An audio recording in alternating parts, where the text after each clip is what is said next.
Fijn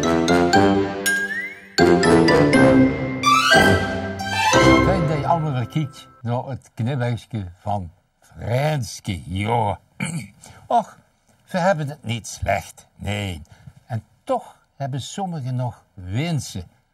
Heel gekke wensen, misschien te veel. En dat wordt ik bestraft, ja. Jo, die ambtenaren toch. Een ambtenaar oet zijn boertram op achter zijn bureau.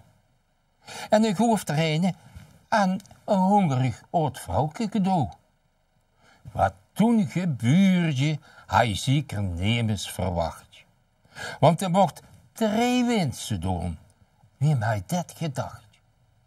Hij zag, ik wil naar waaien in de zon, me goed te kuren.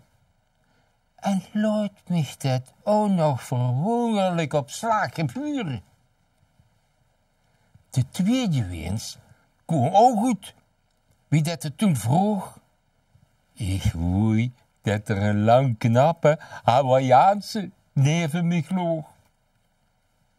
En toen riep hij vol vuur, ik wil nooit meer werken als derde cadeau. Ja. En zwaar geschrokken, zo ineens weer achter zijn bureau.